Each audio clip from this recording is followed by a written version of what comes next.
Vamos lá. Bom dia, tarde, noite, madrugada, pessoal, a depender do horário que você estiver assistindo. Mais um Selmocast, estamos voltando aí depois de alguns percalcinhos. Teve a entrevista semana passada com o Igor Salles, assistam, está muito legal.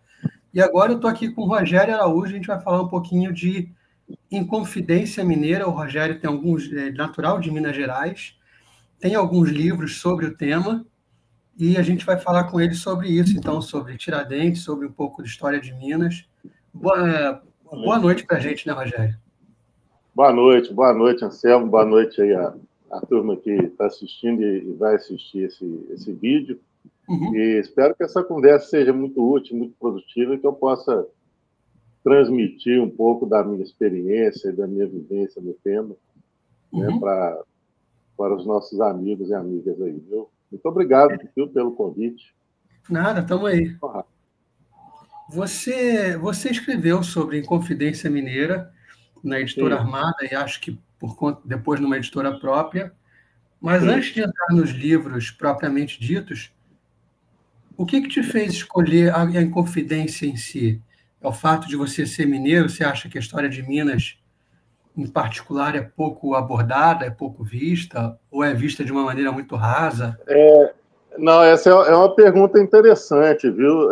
Porque, na verdade, eu nunca pensei em escrever e também nunca pensei em estudar e escrever sobre história, né? A minha formação acadêmica é no jornalismo. Exerci, inclusive, a profissão por um tempo e depois não fiquei mais no jornalismo, mas tem essa formação acadêmica, né?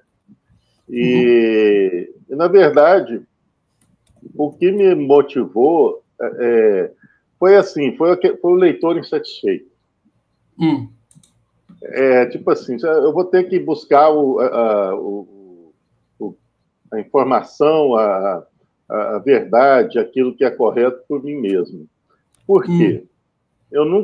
Talvez eu nunca tenha visto um tema, Tiradentes ou Inconfidência Mineira, em que a mesma base documental, né, quer dizer, os mesmos documentos antigos, as mesmas fontes primárias, né, como dizem os historiadores, aquelas fontes originais, são capazes de gerar conclusões e estudos tão diversos, tão diametralmente opostos às vezes. Né? Então, o Tiradentes, por exemplo, tem a figura do herói, tem a figura do precursor da República, coisa que ele não foi. Tem a figura na verdade, por exemplo, do bode expiatório das elites, isso está no livro do Kenneth Maxwell. Enfim, a própria Inconfidência Mineira, né, um sonho de poetas, para alguns, uma mobilização que é comparável, não em termos de resultado, mas em termos de sentimento, de teoria, aos próceres lá da independência dos Estados Unidos. Mas, como eu disse, para outros, poetas que se precipitaram, né, e tentaram a independência quando aquilo era uma loucura. Mas como que pode acontecer isso? Então, isso aí aconteceu lá pelo ano de 2000, eu fiquei assim, muito encucado, né, porque principalmente a esquerda, lá desmontando a Inconfidência Mineira, a sua importância histórica, né, outros ainda envolvendo iluminismo, joga iluminismo na cena com certo exagero, enfim, não tem como você com uma base documental você pode ter coisas tão diferentes. Eu vou por mim mesmo. E foi na imprensa oficial de Minas Gerais, que na época tinha as edições, comprei os 11 volumes e passei a estudar.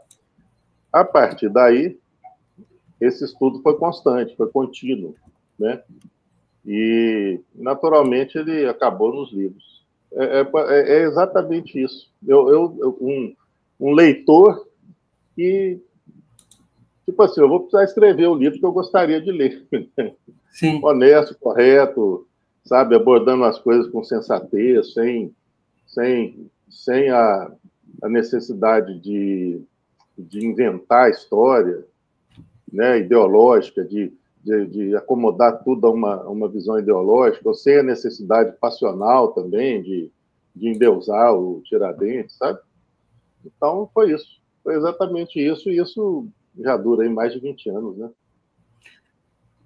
A história depredada Sim. fala da Inconfidência Mineira. Mas depois você Sim. escreveu uma trilogia também da Inconfidência Mineira, não é isso? Isso. Não, foi justamente dentro desse estudo que eu iniciei, Uhum. que, na verdade, para eu fazer um estudo conclusivo sobre a Inconfidência Mineira, tá, assim, deixa eu refazer a frase, né? Uhum. Para eu fazer um estudo conclusivo, isso demoraria muito, como demorou, que é essa trilogia que eu lancei agora, 2023, 2024. Então, a história do Depredado, ela é sobre a Inconfidência Mineira, mas, na verdade, a Inconfidência Mineira é só mesmo um meio para se demonstrar como que a história nossa é manipulada, como que ela, às vezes, Certo. ela é inventada, como eu disse. Né? O problema do celular é isso. Às vezes alguém chama aqui, não sei se atrapalha. Não, não. Tá? Então, quando eu comecei a estudar os autos de Devassa, eu não vou ler autor nenhum. Vou pegar e vou conhecer por mim mesmo. Depois eu fiquei nisso um bom tempo, fiz planilhas e tal, tive um domínio factual incrível, né? Fiz planilhas de nomes, foi um negócio maluco, tá? Não foi coisa de gente sã, não recomendo que faça isso em casa. Porque são 11 volumes, a maioria são inquirições, é tudo embaralhado, sabe? É complicado. Mas aí chegou uma hora que falei, agora eu tenho que ler outros autores, né? Agora eu já estou seguro aqui dessa base factual, então eu não vou me deixar influenciar tanto, né, pelas tendências que eu não quero que me influenciem.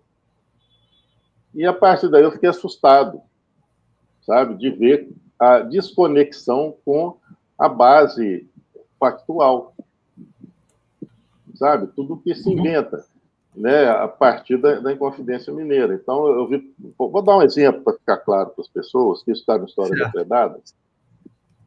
Um autor acadêmico que falou que o gentílico brasileiro, né, só passou a existir com a independência de 1822, que antes nós não nos sentíamos brasileiros, nós não tínhamos essa diferenciação, né, com o português tão nítida, tão clara. Então, só existe o brasileiro a partir de 1822. E, na verdade, nos autos de Devassa, eu mostro lá 5 passagens em que aparece o gentílico brasileiro já com a conotação patriótica, com a conotação de distinção do reinol, do português, vamos dizer assim, né? Inclusive, um documento de 1792, um discurso, em que a palavra português significa exatamente o que a gente fala hoje, né? Português, o europeu, e brasileiro exatamente o que a gente fala hoje. E existem outros casos graves. Assim, é um livro que a gente até ri quando lê, e é um livro que mostra como que o meio acadêmico ele se distancia, às vezes ele distorce a realidade factual, às vezes até distorce, e às vezes até inverte o valor de um documento. Então, o História Depredada, ele nasceu daquele momento em que eu não ia escrever sobre a Inconfidência, né? Mas eu tinha juntado uma série de anotações, é um livro pequeno e é um livro muito explosivo até. Tá? Então, foi assim que nasceu a História Depredada. Eu precisei de mais tempo para fazer uma trilogia completa. Né? Então, eu posso... É honesto eu dizer que a História Depredada ela surge como um meio, a Inconfidência Mineira, né, ela é um meio, e na Sim. trilogia que se seguiu a Inconfidência Mineira é o fim? Exatamente. O História Depredada ele podia ser escrito a partir de qualquer tema. Né? Tá. Como o meu domínio era Inconfidência Mineira e como eu detectei, né, todos esses descuidos, todos esses anacronismos, todas essas distorções no estudo da Inconfidência Mineira, então foi isso que aconteceu. Tá? Mas É um livro que vai... É um livro... O tema do livro, realmente, é essa historiografia acadêmica. Nós vamos lançar aí, eu lanço nesse meu livro um belo ponto de interrogação. Tá. Tá? Para Aqui dizer, no site da Armada, sim, o História tá esgotado. sim. Eu consigo encontrá-lo em algum outro lugar? Eu acredito que na Amazon, tá? E também sebo, né? É porque a gente pode falar sobre isso depois, eu acabei criando uma editora Uhum. aqui em Belo Horizonte, né? E então até eu tenho que acertar com a Armada sobre isso, né? Mas sobre essas edições da História Depredada. Mas com certeza na Amazon tem, porque ela tem um estoque na distribuidora, né? Uhum. Tá bom? Mas quem quiser pode entrar em contato comigo, né? Que a gente indica aí. Tá. É até bom saber disso, eu não sabia, viu? Eu vou conversar com o Márcio Cansani sobre isso. Tá? Aqui tá no site da Armada, tá dando como esgotado. E Vou quando eu conversar entro com ele. no site da Armada e busco pela História Depredada, Sim. tem um outro livro seu que é O Segredo dos Doze Profetas. E aí, 12 profetas, eu tô imaginando que sejam 12 esculturas de Aleijadinho, é isso? Desse meu estudo sobre a Inconfidência Mineira, de 20 e tantos anos, esse foi um outro livro que surgiu, assim, como é que eu posso dizer? É, Bom, como um presente para mim, né? Foi uma brincadeira, mas uma brincadeira séria, né? Eu li um livro espírita uma vez em que os profetas de Congonhas são vinculados aos Inconfidentes. E um dia eu quis checar isso. Falei, será que é possível isso? Né? E, e isso foi crescendo, sabe? Foi crescendo, foi juntando uma série de coincidências, né? A coisa foi se avolumando, foi tomando conta, para a gente, isso não acaba. Né? E deu no livro. Quando eu passei esse livro para o Márcio Cansani, ele falou, Rogério, eu não sabia que esse tema ia gerar tanta coisa. Né? Então, esse tema trata exatamente disso. Né? E são muitas as coincidências, seriam isso, não são provas, né? Porque não existe um documento, tá? Que é possível, uma carta de um viajante, não existe nada que você possa vincular aquelas figuras de Congonhas aos Inconfidentes. Mas existe uma série de situações, então o livro ele é muito interessante, não é um livro para ser lido assim como um estudo historiográfico, é um livro de um jornalista. O jornalista é mais livre, né? Então, esse é o Segredo dos Doze Profetas. Você já se deparou com aquela afirmação de que o Aleijadinho, na verdade, nunca existiu? Pois é, isso é história depredada, sabe? Isso aí não tem base. O Aleijadinho existiu, eu fiz aí já meus estudos sobre isso. Se eu pudesse ter me preparado para esse tema, a gente falaria mais sobre isso. Mas viajantes, por exemplo, como Richard Burton, né, quando ele passou por São João del Rei, isso foi 1800, vou chutar aqui, 1868, década de 1860, o Richard Burton, só abrindo um parênteses, não sei se você sabe quem, né, assim, é uma figura interessantíssima, um inglês, morou na Índia, traduziu o Kama Sutra, falava não sei quantas línguas, né? E ele também teve a sua passagem pelo Brasil. Então, quando ele passou por São João del Rei, ele falou do Aleijadinho. Eu não lembro se ele falou o nome Aleijadinho, mas falou de um artista que não tinha as mãos, né? Que tinham que amarrar a peça, né? A ferramenta, aqui me fugiu o nome né? Do escultor nas mãos. E ele, inclusive, quando ele esteve em Congonhas, ele até falou, ele é onipresente. Né? Ele realmente trabalhou durante muito tempo e deixou muitas obras. Barão de Westweg foi um alemão que veio para trabalhar na área de mineração. Esse já mencionou o nome do Aleijadinho. O que acontece é que a autora acadêmica, que escreveu um livro com essa tese, ela tentou desmerecer o primeiro biógrafo do Aleijadinho. Tá? Então, cerca de 1850, o Rodrigo Ferreira Bretas, esse biógrafo, publicou em Ouro Preto uma biografia do Aleijadinho, bem aquele estilo meio literário, sabe, de recursos literários, que quem conhece sabe que o estudioso do século XIX, ele fazia isso, ele utilizava recursos de literatura. Hoje, menos. Ele coloria mais, né, as suas. Então, ele fez uma pesquisa, ele conversou com a nora do Aleijadinho, que esteve com ele nos últimos momentos, fez toda uma pesquisa lá e publicou.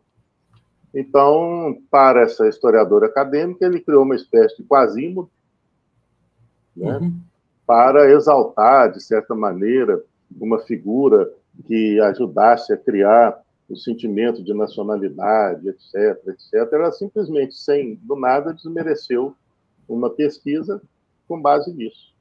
Então, isso é falso. Quem quiser saber mais sobre isso, busca a obra do Márcio Jardim, um historiador muito bom. Tá? Aleijadinho existiu e realmente foi doente, né? Como se diz. Inclusive, o nome Aleijadinho, existe assinaturas. Isso aí não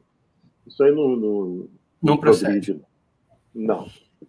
Uma outra lenda que eu quero te perguntar, isso é coisa que eu vi na escola, eu não sei até onde isso é verdade e tal. Tiradentes, ele era um oficial do exército, ele era um soldado, certo?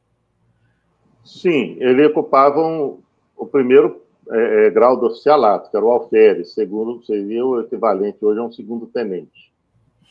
E aí dizem que, como ele era do exército, ele tinha que ter o cabelo todo aparadinho, todo bem barbeado. E as representações que a gente vê do Tiradentes, ele está com uma cabeleira cheia, bem barbudo. Dizem que para fazer uma associação com Jesus, que para as pessoas olharem para ele e pensarem em Jesus. É isso mesmo? Olha, a gente entra aí num tema, que é o tema da iconografia.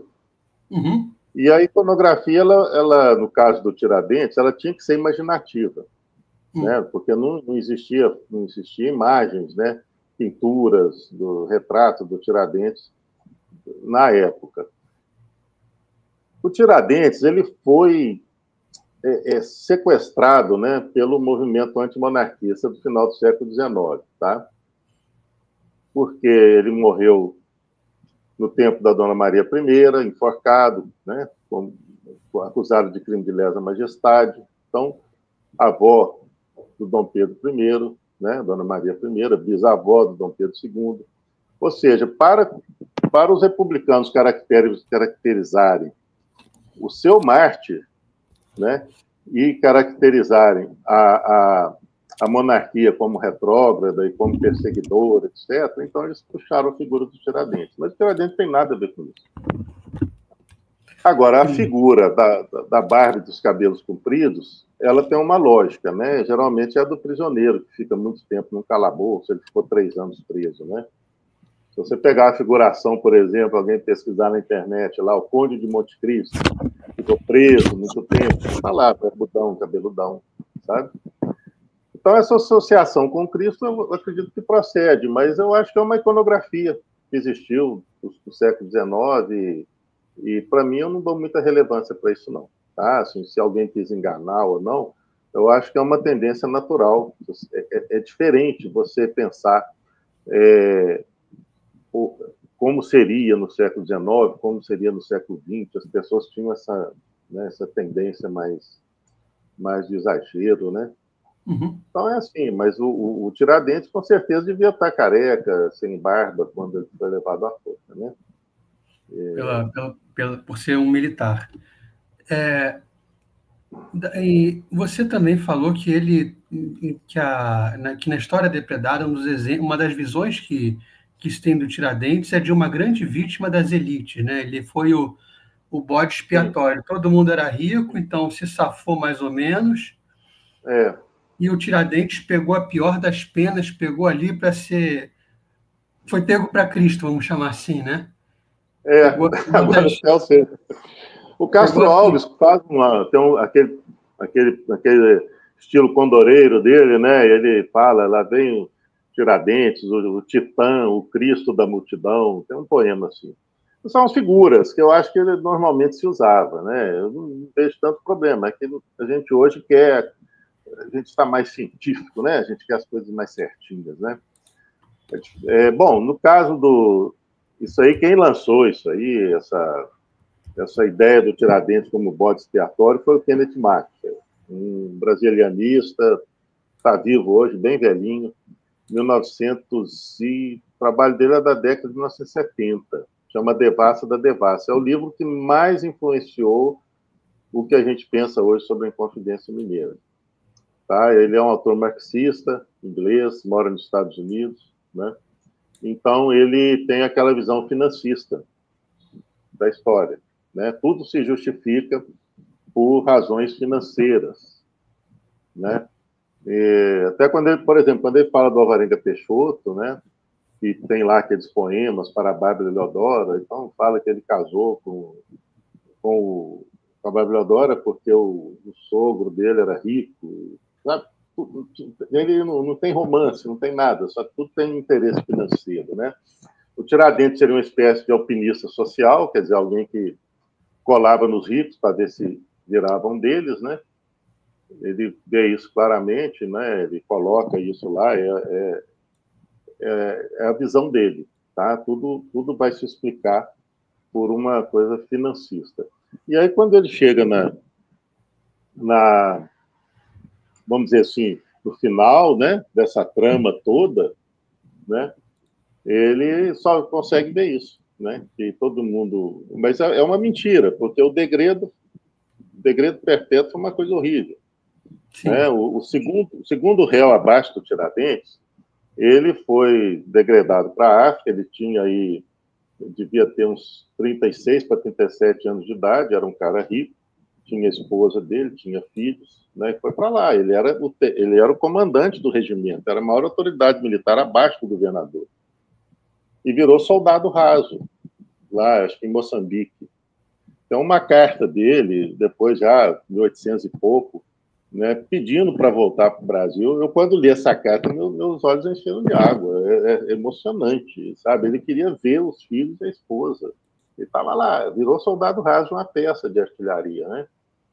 Então, não é assim, né? Ninguém se safou, né? O degredo foi uma pena terrível para alguns, né? Uhum. E a verdade é que o Tiradentes foi o único que realmente fez propaganda. Ele foi o único que fez um trabalho de arregimentação, né? Os outros não fizeram esse trabalho. O Tiradentes foi delegado, foi pedido a ele para fazer esse trabalho, ou foi dado a ele fazer esse trabalho, porque sendo ele um dentista, sendo ele um militar que viajava muito, ele inclusive tinha licenças para ir no Rio de Janeiro, voltar, ele podia entrar e sair de qualquer casa, sem despertar suspeitas. Naquela época não existia essa liberdade que a gente tem hoje. 3 pessoas conversando na rua, já queria saber o que estavam conversando. Então, o Tiradentes ele foi o único apenado com a morte porque a Dona Maria I determinou que assim fosse, que aqueles que tivessem participado dos conventículos, né, das reuniões sediciosas, né, e que também tivessem trabalhado para regimentar, para buscar aliados, né, e o Tiradentes efetivamente fez isso, e é muito bem documentado. Então, quem tivesse nessa situação seria o único enforcado, os outros teriam a pena comutada para degredo. Tá? Na verdade, foram 11 condenados à morte, tá? Pela sentença, segundo a lei positiva da época. Foi o perdão da Dona Maria I que provocou a comutação da pena dos outros 10. Então, isso é uma falácia. Na verdade, o Tiradentes ele foi escolhido pelo grupo por já ser um oficial já maduro, ele tinha mais de 40 anos de idade, era um oficial competente, como outros oficiais também eram muito competentes, porque a missão dele era muito delicada. Era a missão de falar, de abrir o segredo para as outras pessoas. Então, e ele foi leal, foi um sujeito absolutamente leal, e como a culpa estava maior para cima dele, ele trouxe também para si a responsabilidade de ter sido quem idealizou tudo. Ele disse isso. Ele quis livrar os demais. Quando um confessor, quando houve a leitura, perdão, deixa eu refazer, quando houve a leitura da comutação das penas, degredo para os outros e só a pena de morte para o Tiradentes, o confessor se aproximou dele e o professor escreveu, está escrito, né? Que ele, cheio de alegria, cumprimentou os demais, porque ele queria que só ele sofresse a pena de morte, né? E ele trabalhou para isso, ele realmente trabalhou para isso. O Kenneth Maxwell, que escreveu sobre isso, ele passou muito por cima dos autos de Devassa, sabe? Ele não estudou, ele foi recolhendo coisas que ele achava interessante, foi muito seletivo. Bom, meus livros, não é à toa que é uma trilogia. Todos os assuntos puxam muita coisa. Você vê que, para falar sobre isso, eu puxei muita coisa. Né? O artigo da Wikipédia sobre o Cláudio Manuel da Costa levanta a dúvida se ele foi enforcado ou se ele se suicidou ou o que realmente aconteceu com ele.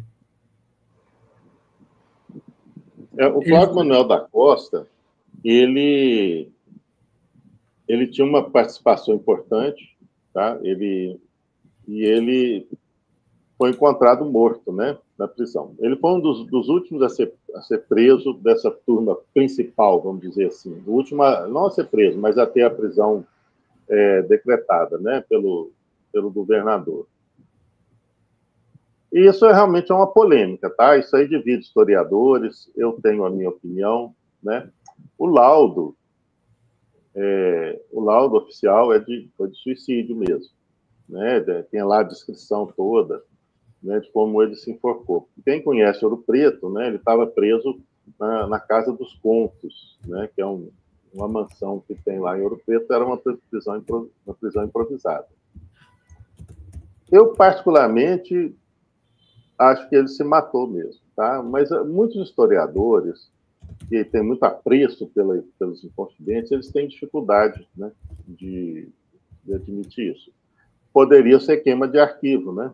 Algumas frases, algumas situações nos autos de Devassa indicam que ele poderia levar o governador, o Visconde de Barbacena, a ficar encrencado, né?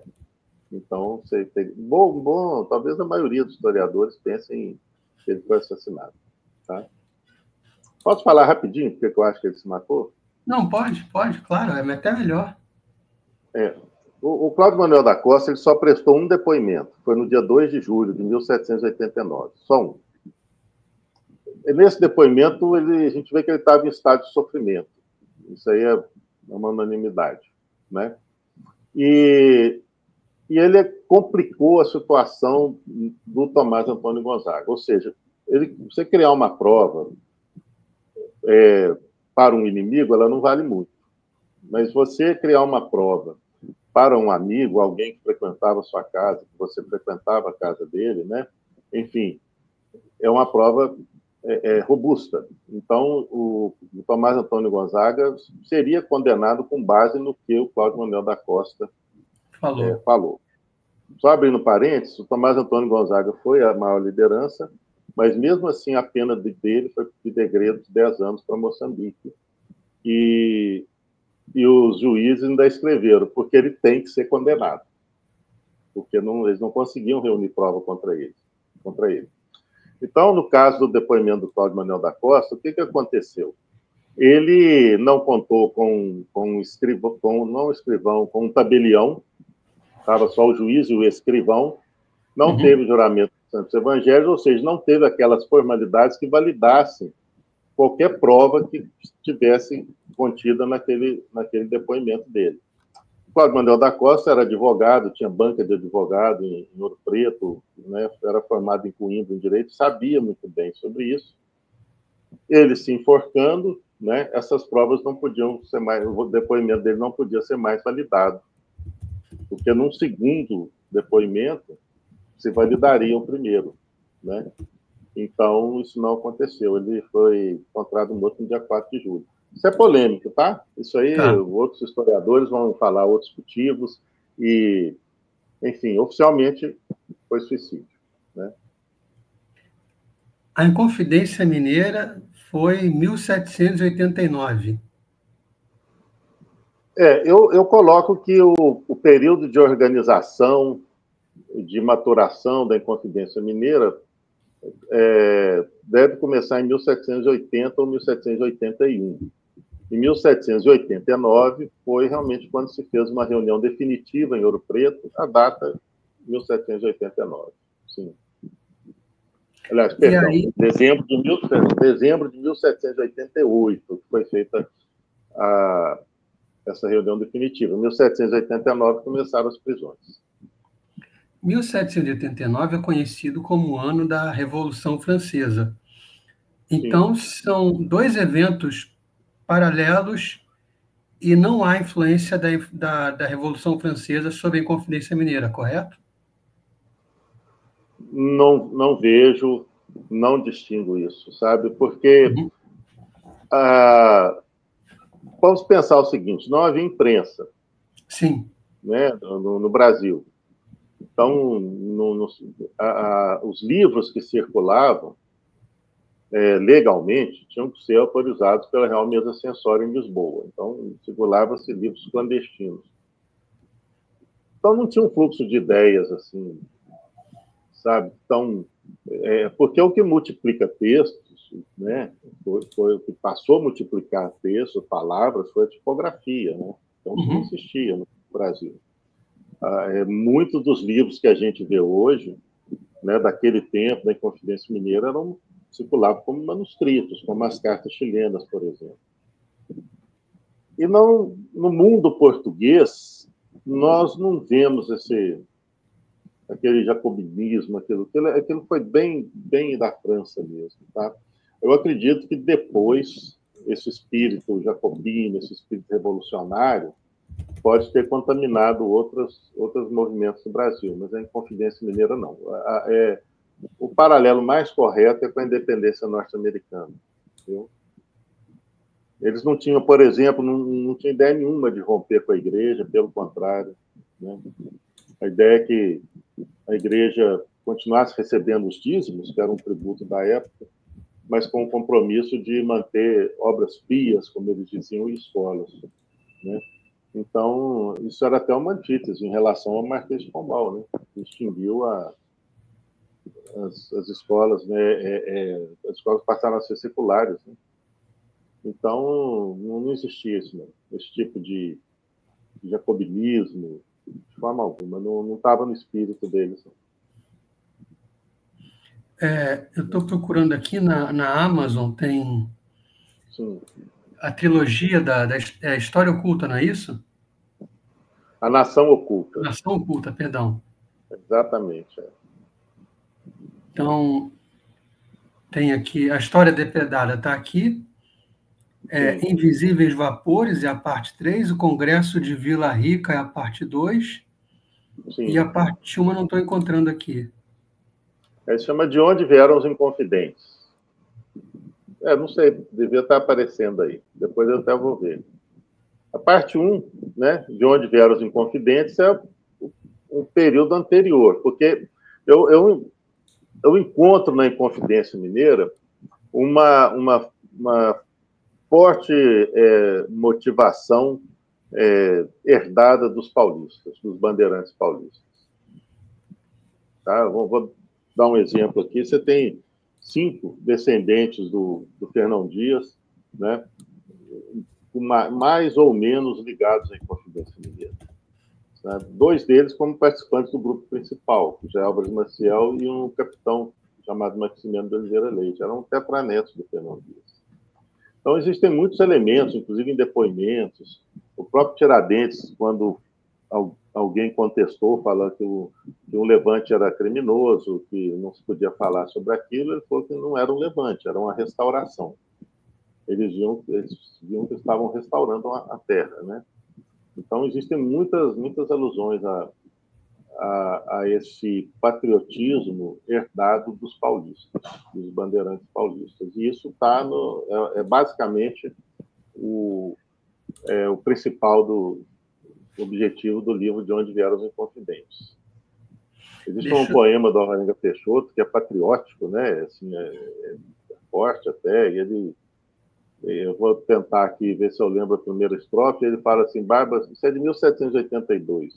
Bárbaros filhos dessas brenhas duras, nunca mais recordeis os males vossos. Então, quando ele fala assim, bárbaros filhos dessas brenhas duras, ele não está se dirigindo aos civilizados, né, aos portugueses, ele está se dirigindo a nós, os bárbaros filhos desses brasileiros, né?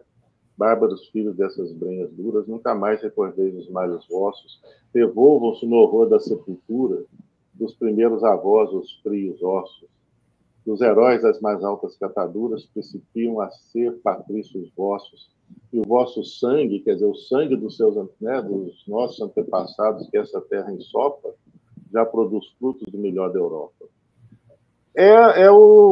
A minha terra colocada em primeiro plano, em primeiro lugar, né? Sim. Então, é assim que eles viviam.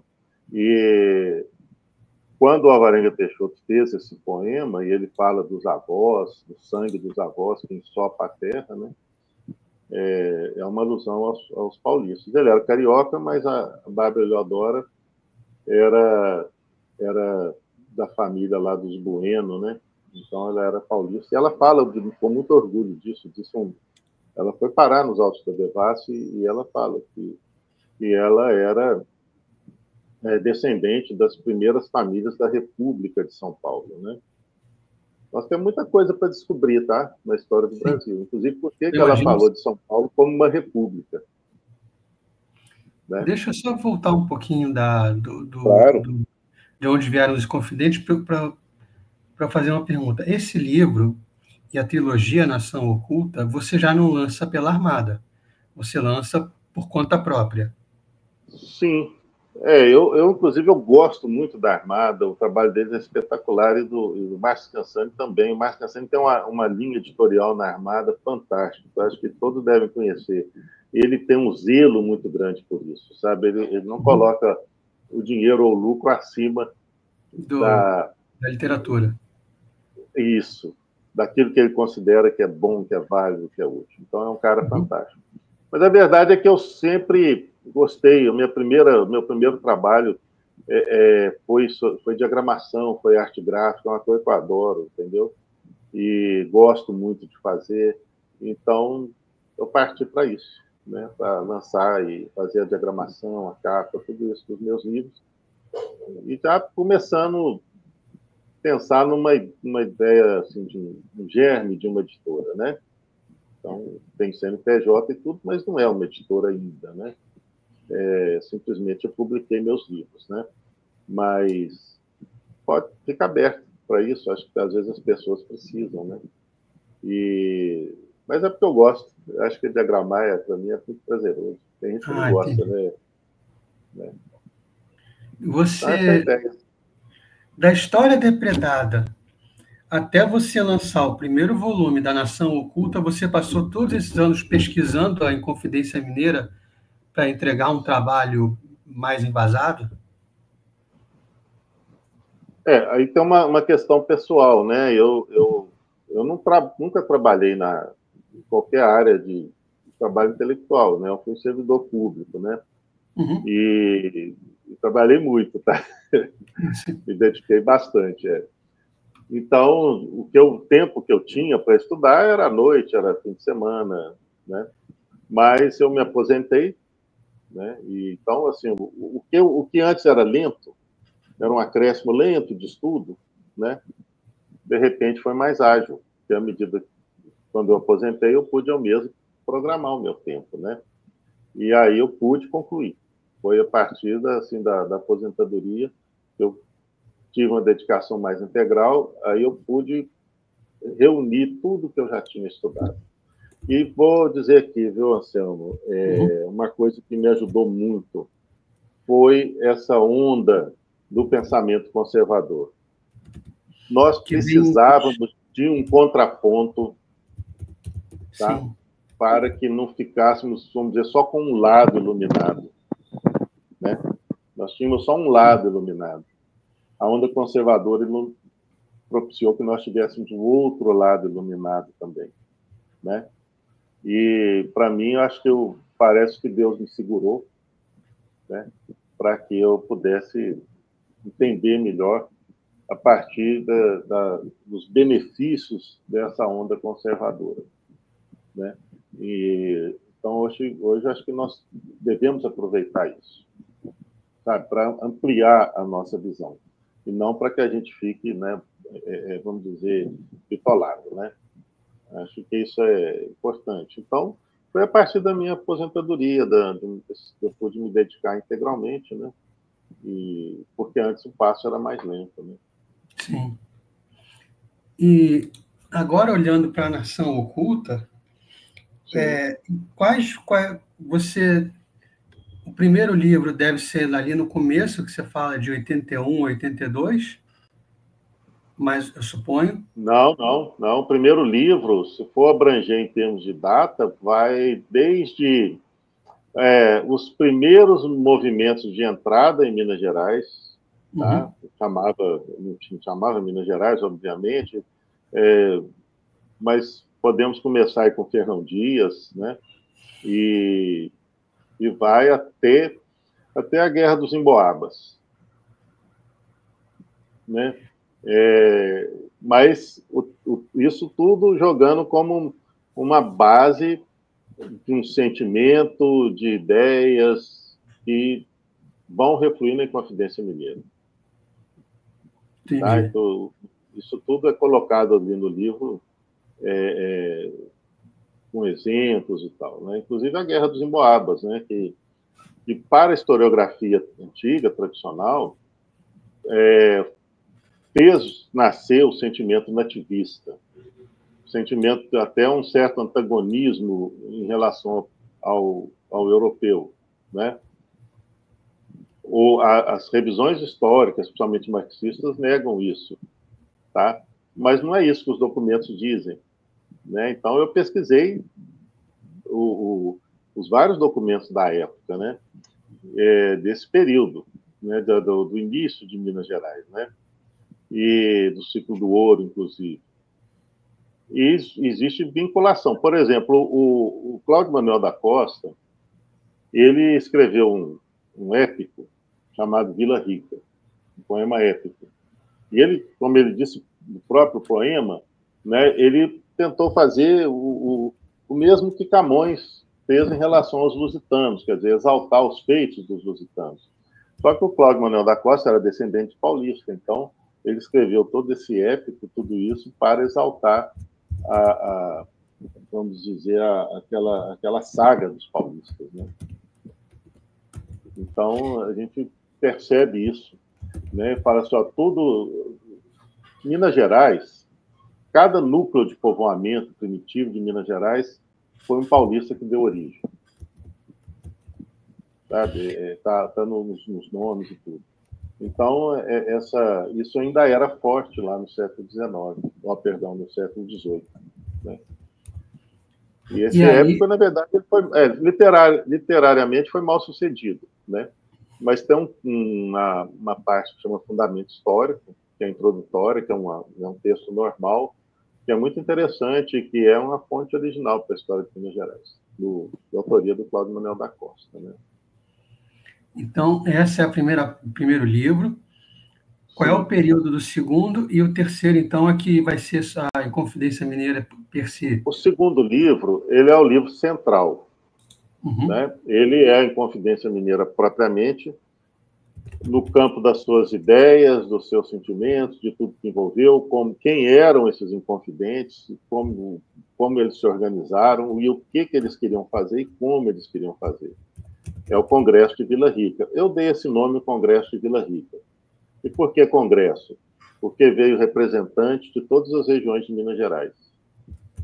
Lideranças de todas as regiões de Minas Gerais se reuniram em Ouro Preto, que se chamava Vila Rica, né?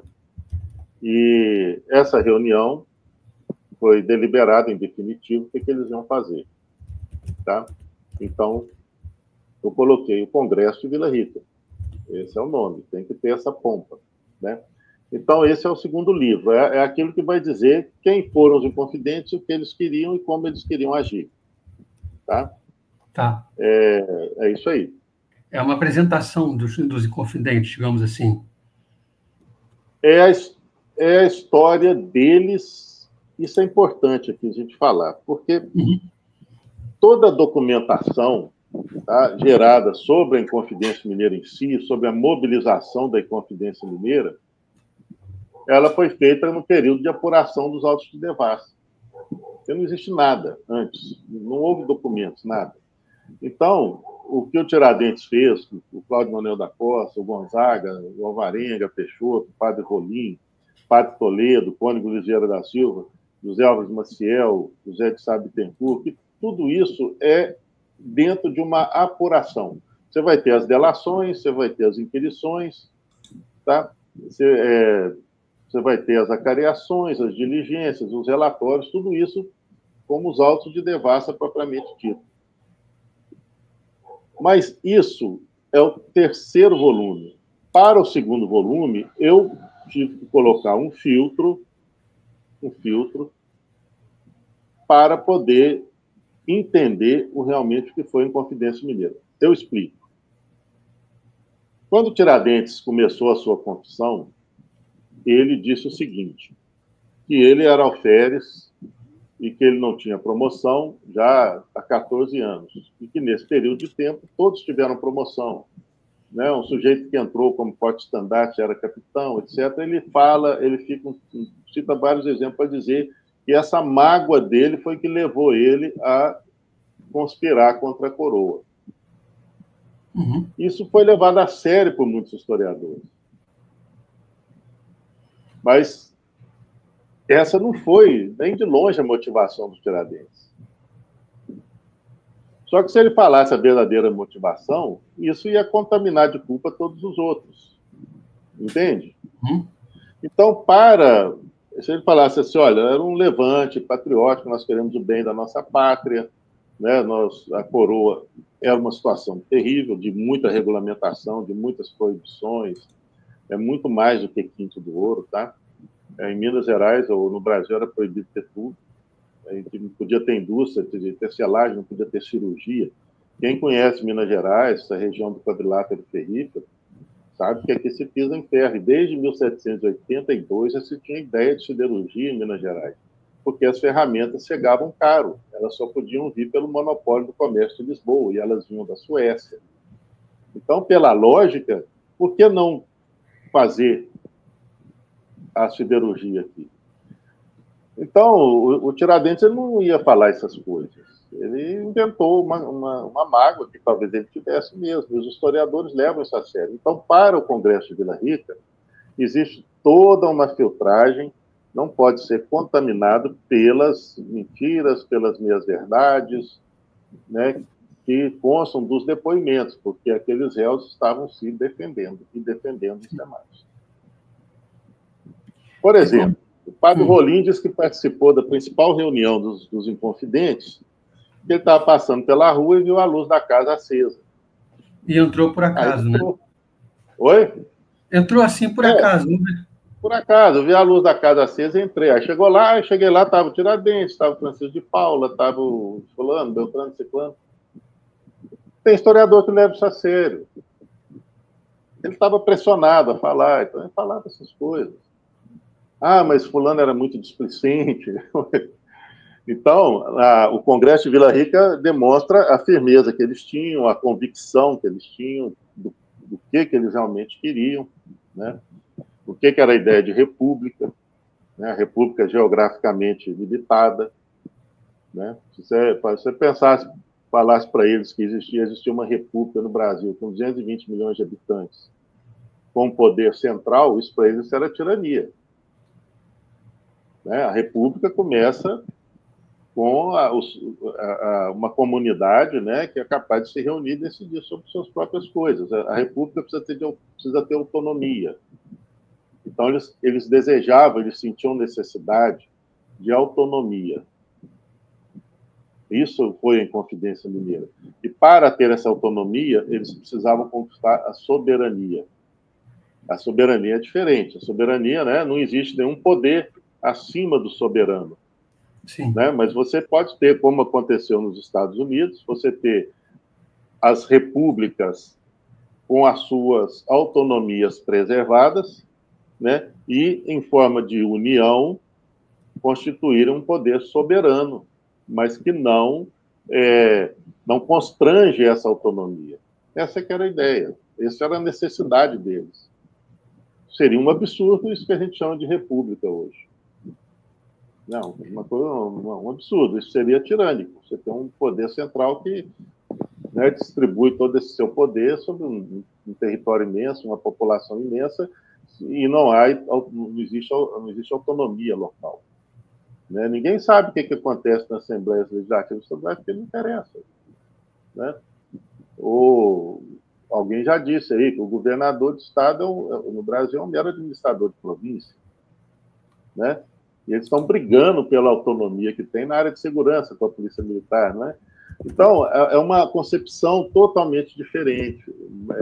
A vontade, o desejo de autonomia, né? E existiu. E o Congresso de Vila Rica é sobre isso. Um pouco sobre isso que eu estou falando aqui, tem muito mais coisas, tá? Como é que você extrai isso de depoimentos de pessoas que estavam ali numa posição de defesa e preocupadas em não contar toda a verdade de modo a não prejudicar os demais?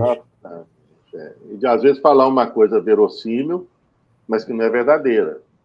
Para que isso aí que você está falando, a gente é bem descrito no volume 3, como que a apuração judicial foi se desenvolvendo, tá? Mas, na verdade, existiu um depoimento, um dos aliados, né, um dos inconfidentes, chamado Francisco Antônio de Oliveira Lopes. Ele falou tudo. Ele descreveu tudo que ele sabia. Ele conviveu com o Alvarenga Peixoto e com o Padre Toledo. Para quem conhece Tiradentes, tá? O Padre Toledo, que era dono de um solar. Você conhece Tiradentes, Anselmo? Você foi lá? Já tive, muitos anos atrás, já tive na cidade. Você lembra de uma mansão muito bonita que tem ali? Você tem aquela igreja de Catedral de Santo Antônio, você desce, tem uma mansão muito bonita, Museu Padre Toledo? Eu acho que é um lugar que foi me apresentado como a casa de alguém da época. Eu acho que é isso. Isso. O Padre Toledo foi uma das lideranças dos Inconfidentes, um dos principais. Então, Francisco Antônio de Oliveira Lopes, ele colou no Padre Toledo, vamos dizer assim, no Alvarenga Peixoto, e eles contavam tudo para ele, né? E ele falou tudo nos autos de devassa. Ele que falou, por exemplo, do lema Libertas Pecera Tamen, né? Ele não sabia falar em latim, ele falou, ainda que tarde a liberdade chegou, né? Porque ele pediu para o Alvarenga Peixoto traduzir para ele, né? Ele que falou diversas coisas, que a capital seria em São João del Rei, falou sobre as escolas, sobre como que se daria, né, a ação militar, né? Então ele falou tudo. Ele foi o primeiro que mencionou o encontro de 1786, 1787, do José Joaquim da Maia, carioca, com o Thomas Jefferson, na França. Ele foi o primeiro que falou sobre isso. Então, ele falou muitas coisas que foram depois se desdobrando, né? Sabe? E ele falou sobre isso porque um primo dele, chamado Domingos Vidal de Barbosa Lage, que era de Juiz de Fora, tinha formado em Montpellier, tinha estudado na França, em Montpellier, esteve nesse encontro. E quando veio para Minas, procurou Francisco Antônio, era primo dele, e contou. E ele falou isso nos autos de devassa. E a partir daí, eles fizeram mais apurações. O Domingos Vidal até, inclusive, foi preso por causa disso, né? E foi degradado também. Então, esse é um depoimento veraz, é um depoimento que traz muitos subsídios, é plenamente confiável.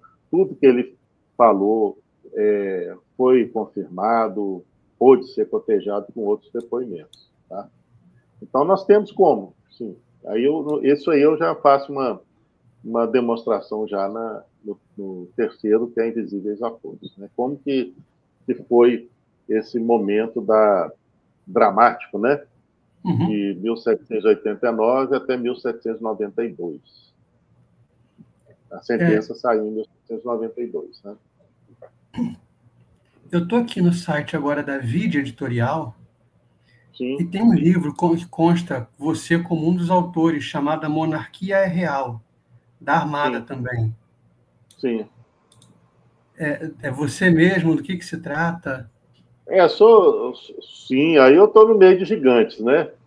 Sabe? Esse livro é muito bom. Né? Me pediram para escrever alguma coisa dentro dessa minha área, desse meu conhecimento, né? E eu coloquei ali realmente que a ideia de república não é incompatível com a monarquia. E citei alguns exemplos. Isso aí, isso já está, inclusive, no Congresso de Vila Rica, né? A ideia de que se alguém da família real viesse para o Brasil, né, eles dariam um jeito de fazer a independência e colocar uma coroa nessa pessoa. Né? O Cônego Ligeiro da Silva falou sobre isso. Né? O Alvarenga Peixoto ele fez uma provocação com o Visconde de Barbacena, é muito interessante. Quem falou isso foi o Francisco Antônio de Oliveira Lopes, né? Que o Alvarenga Peixoto tinha vindo da capital, conversou com o Visconde de Barbacena e falou assim: olha, por que vocês mandaram um infante tal para a Espanha? Manda ele para cá, que aqui nós vamos saber muito bem cuidar dele. Aí o Visconde de Barbacena entendeu e falou: não, mas isso vocês nunca terão. Então, essa ideia da autonomia republicana, ela é perfeitamente compatível com a ideia da soberania no regime monárquico. Tá? Esse era o ponto. Então, eles não eram republicanos, né? Eles pensaram na república, porque como que eles iam resolver o problema deles de autonomia, se não através de república. O Gonzaga falou com o Visconde de Barbacena, né, de ter uma cabeça coroada, né? Acho que deu ali, parece que deu uma cantada, né, entre aspas, do Visconde de Barbacena, que era o governador de Minas Gerais, né? O Alvarenga Peixoto tem um poema interessantíssimo, né, em que ele se dirigiu a Dona Maria I, ele estava na prisão, né, e no final do poema ele fala que esses povos todos servirão a um neto de Dona Maria I, né, que aclamarão rei e que servirão vassalos. Quando eles falavam esses povos, era uma expressão que eles tinham, né, assim, eles não falavam assim, o povo brasileiro, né, os povos do Brasil, né, esses povos aclamarão a um neto seu, que servirão, né, como rei, como vassalos, né, desse rei. O que de fato aconteceu, né, com Dom Pedro I. É uma coisa. Claro que no poema a expressão neto aí quer dizer descendente, né? É uma metonímia, né? Uma figura de linguagem, né? E então, olha como que a gente precisa na história tentar aprofundar para sair desses anacronismos do nosso tempo, de tudo que a gente acha que para tentar entender o que as pessoas realmente quiseram ser e realmente foram. Né? E tudo isso está escrito, mas é um trabalho de aprofundamento, né? Para você. Tem muita gente que estranha, por exemplo. O Alvarenga Peixoto, ele não podia se casar, ele era um juiz em São João del Rei, um ouvidor, não podia se casar. Aí ele apaixonou com a Bárbara Eleodora, foi morar com ela, sem casar, ele não podia. Teve uma filha, né? Isso tudo, né? Aí quem obrigou ele a tomar uma decisão, que ficou, né, assustado com isso, foi o bispo de Mariana. A filha já estava mais crescidinha. Foi lá e falou: olha, dá um jeito. Aí deixou de ser ouvidor e casou com ela. As coisas mais estranhas, mas como? Eles não se casaram e né, e as pessoas aceitavam. O padre Rolim tinha como mulher uma filha da Cita da Silva, teve 5 filhas com ela. Então, como é que você fica com base em novela da Globo, ou em textos ideológicos, você não vai entender as pessoas. Você não vai voltar lá atrás, né, e ver como que as pessoas reagem às situações da vida, né, às suas dificuldades, aos seus, né, às suas ambições, suas vontades, seus desejos, né? Então, esse trabalho é que eu procuro fazer, né? E eu li também, não sei se até onde isso é verdade, a casa do Tiradentes foi completamente destruída, queimada, onde ele morava, e depois jogaram, acho que, sal grosso para não nascer nada onde ele estava, onde era essa casa. Isso aí é o seguinte, isso não é aleatório, tá? O crime de lesa majestade, de primeira cabeça, né? Ou seja, o crime mais grave, estava previsto nas chamadas ordenações filipinas, né? Que era a principal lei no Império Português, tá? E então, no caso, a punição para esse tipo de crime, que era considerado mais horrendo, mais horroroso, parênteses, o Tiradentes, do ponto de vista legal, foi um traidor da nação, um traidor da pátria. Entendeu? O crime era para isso, é para quem trai a nação, quem trai a pátria, quem trai o rei. Um crime pesadíssimo, então, que ele foi condenado. Pesadíssimo. Então, ele previa a morte com suplício. Isso não aconteceu, né? O Tiradentes foi enforcado. Então, a gente pode dizer que a pena dele não foi aplicada inteiramente. Então, era para ele ter tido uma morte lenta e dolorosa. Isso não aconteceu. Mas previa a infâmia para os descendentes. Isso aconteceu. A residência, a demolição, o padrão de infâmia, tudo isso é dentro da previsão legal para esse tipo de crime. É a mesma punição que foi sofrida pelos réus lá do processo dos Távora, em Portugal, né? Onde Pombal, segundo alguns, eliminou alguns inimigos importantes acusados da tentativa de assassinato de Dom José I. Então, ainda tem lá, né, o padrão de infâmia, lá onde o processo dos Távora, lá de Portugal. Então, essa é uma situação prevista em lei. No caso do Tiradentes, em 1822, logo que o Brasil ficou independente, a população, de uma maneira espontânea, né, retirou esse padrão de infâmia que estava lá onde era a casa do Tiradentes. Hoje tem uma construção lá.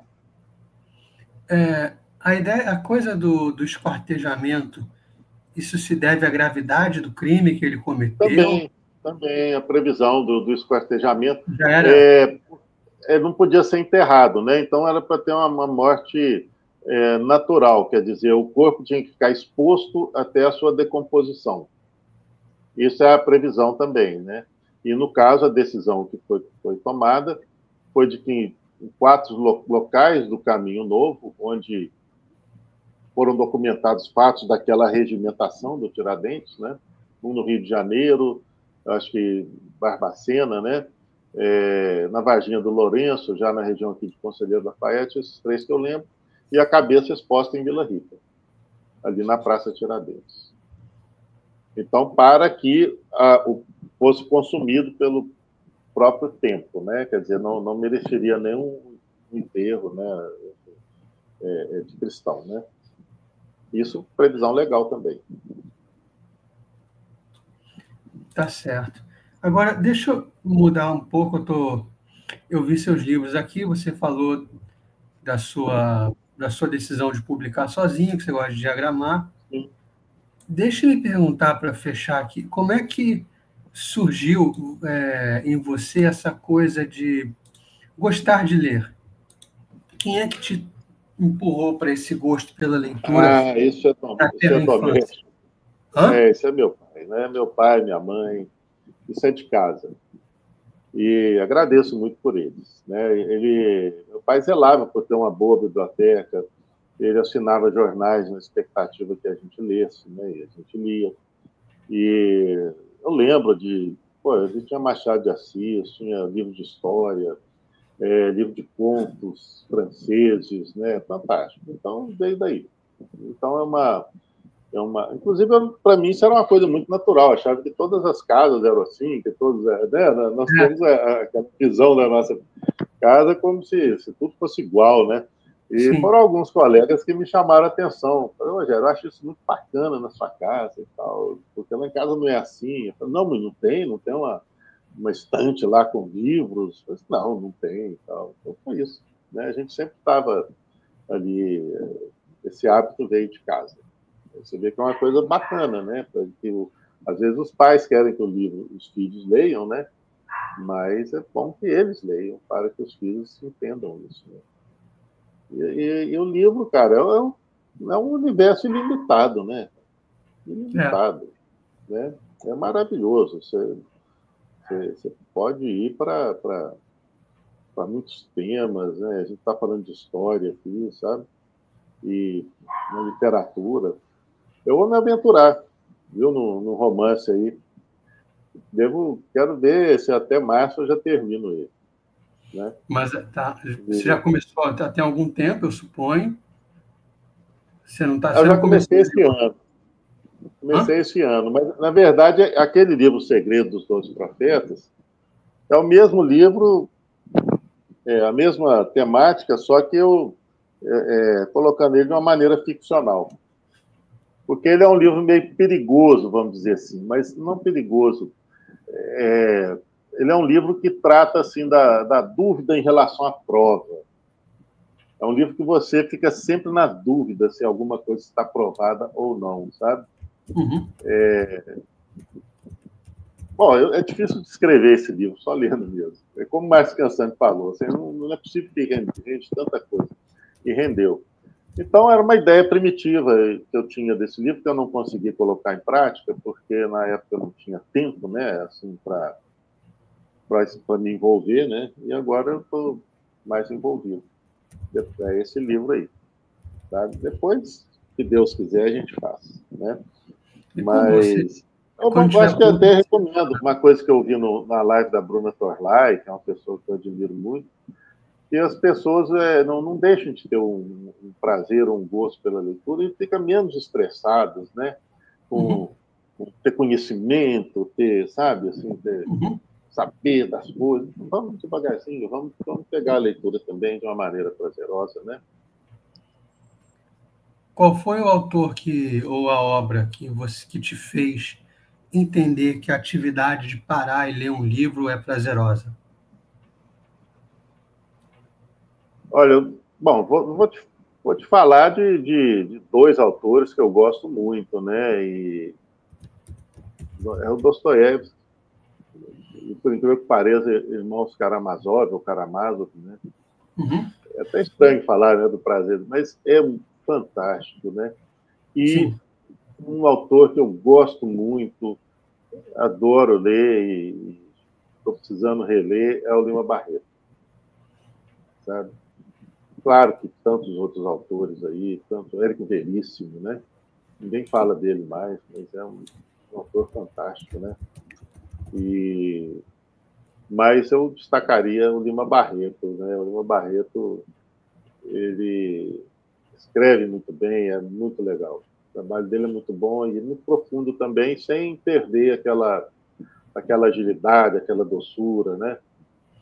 Clara dos Anjos é bem legal, né? Aquele humor, aquele humor leve, né? É muito interessante. E então é isso. Então foram esses que te fizeram, foi Lima Barreto e o Dostoiévski que te Sim, estou falando de puxaram para leituras a leitura? muito antigas. Eu depois, com essa pesquisa sobre Inconfidência Mineira, eu não li mais nada que não saí, sabe, fora desse tema.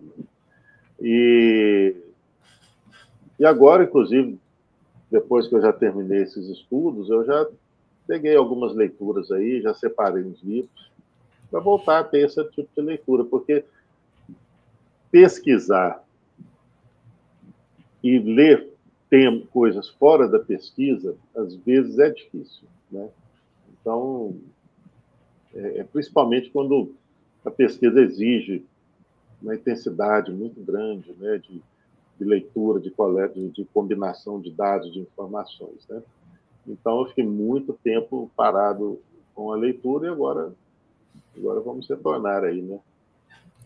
Qual é a sua estratégia para mostrar, para trazer a leitura para gerações mais novas que estão vivendo hoje com celular, computador, tablet e um monte de coisa que nós não tínhamos nas nossas infâncias? Embora nas nossas infâncias nós também tivéssemos grandes oponentes da leitura, como televisão, praia e etc. Olha, você perguntou como que eu ajo em relação a isso, né, em relação aos mais novos, mas vamos voltar lá atrás. Uhum. E nós vamos perceber o seguinte, que na comunicação pública não é estatal, pública, né? Comunicação social, comunicação pública. Um restaurante é um lugar público, né? Não é estatal. Muita gente confunde, né, o público com o estatal. Estou falando público. Na comunicação pública, existia só a palavra escrita como instrumento. O máximo que você tinha fora disso é um orador numa tribuna. Sim. Então, eram os jornais, os livros e as revistas um único meio de comunicação que existia. Então, não existia outro. É por isso que existiam grandes escritores, inclusive. Né? Você imagina um Euclides da Cunha, né? Ele não tinha o recurso nem da fotografia nem do vídeo. Ele tinha o recurso da palavra. Então, por isso que ele escrevia para que alguém no Rio Grande do Sul, em São Paulo, em Campo Grande, no Rio de Janeiro, né, pudesse ser situado onde ele estava. Isso tudo ele só tinha o recurso da palavra. Você pode ver que os autores antigos eles são muito bons nisso, né? Então, eu já vi descrições de batalha, sabe? Assim, a forma que o autor escreveu, nesse caso específico, uma batalha do exército britânico, estava lá na Turquia. Então, ele escreveu para o jornal inglês, quer dizer, a pessoa em Londres, né, ia ler, né, através da palavra escrita, ela era colocada ali no meio da batalha, né? Então, era isso que tinha. Depois veio o rádio, né, já pegou o nicho, né, do imediatismo, né, da palavra ali falada, né? E depois veio a televisão, né? Também já pegou um grande nicho para si, mas a palavra escrita continuou tendo a sua importância, né? Nós tivemos grandes jornais convivendo com a televisão, grandes editoras, os livros vendiam, eram produtos comerciais muito bons, mesmo os livros medianos, todos davam lucro para as editoras, né? O mercado não era encolhido. Se você entrasse, olha quantas livrarias existiam, né? E quantas tem hoje. E se você entra numa livraria hoje, você vê que o espaço todo já não é mais ocupado por livros. 30%, 40%, 50% do espaço são livros, o resto é presente e outras coisas. Então, houve uma tendência natural, né, para buscar o meio de comunicação mais ágil, mais rápido, que exige menos esforço do consumidor, vamos dizer assim. Do mesmo jeito que a gente busca um meio de transporte mais eficiente, né? Ou que te atende melhor. Então, o que eu acho que vai acontecer é que as pessoas vão querer se distanciar da tela em alguns momentos da sua vida. Nós precisamos disso. E o que elas vão encontrar é o livro. Então, eu acredito muito que o livro vai retornar. E o que eu falo, inclusive, eu incentivo meus filhos, né, e para todas as pessoas lerem, é justamente isso, sabe? Você vai conversar com um cara, né, que escreveu alguma coisa há 100 anos, 200 anos, 50 anos, né, e que era fera. Então, não vai ser você viajando ali sozinho, não vai ter uma tela, não vai ter nada te estimulando nesse sentido, né? Então, eu acredito nisso, sabe? Acredito sinceramente nisso, porque nada não existe em termos de internet, de audiovisual, que tenha capacidade ou poder da leitura. Só que a leitura, ela gera mais esforço, ela cansa, né? Sim. Então, eu acredito que se superar isso, né, o livro vai voltar a ter o seu espaço devido. Não todo o espaço, né, como tinha no tempo que se formou uma Academia Brasileira de Letras. Ali eram profissionais. Quem é profissional hoje, né? Eu não sou profissional da escrita, né? Quem é? Pouquíssimos. Antigamente, lá no século, né, lá no ano 1900, um filho falava assim: pai, eu quero ser escritor. Bacana, era uma profissão, as pessoas precisavam de quem escrevesse para que elas soubessem as coisas que estavam acontecendo, né? O texto do Zé do Patrocínio sobre o enforcamento do Mota Coqueiro, a última pena de morte do Brasil, é interessantíssimo. Ele foi lá, no local, escreveu um texto, você lê, não tinha fotografia, não tinha vídeo. Então, o filho falava: eu quero ser escritor. Bacana, era uma profissão. Hoje não. Hoje você tem um roteirista, né? Mas ninguém é mais escritor. Sim. Então, eu acho que respondendo a sua questão é isso. A grande riqueza está nos livros. Aquela riqueza permanente, aquele aprofundamento, né? O resto tudo é imediatista, né? E é um modo de sair da tela. Nós estamos precisando fechar a tela, né? E o que nós temos é o livro. É isso. Obrigado, Rogério. Muito legal a sua participação. Gostei de conhecer seu trabalho. Assim, seus livros, eu, por óbvio, não li ainda, mas eu vou procurar. Eu já vi que tem na Amazon, não achei o primeiro volume, tá?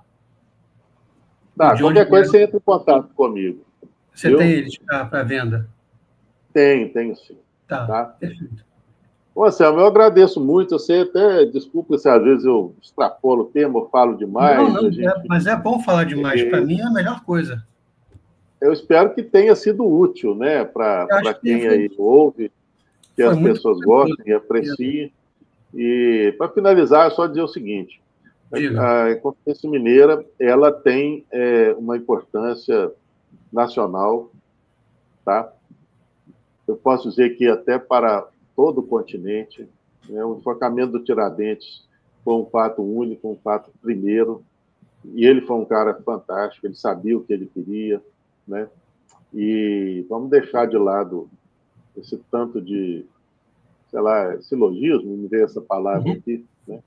Esse tanto de contaminação que se coloca. Vamos ver os caras como eles realmente eram, foram homens, né? E sim. Tem um legado bacana, sim, viu? Então é isso. Muito obrigado pelo convite. Valeu, eu que agradeço. E nós vamos aí fazendo amigos, né? Sim, verdade. Agradeço muito. Então tá bom. Então, quando você lançar o seu romance, você volta aqui para a gente falar dele. Tá certo. Eu espero que seja aí para março ou abril. Né? Vamos tá bom. Calma. Perfeito. Muito obrigado, viu? Um abração. Nada, tamo junto. Abração. Tchau, tchau. Tchau.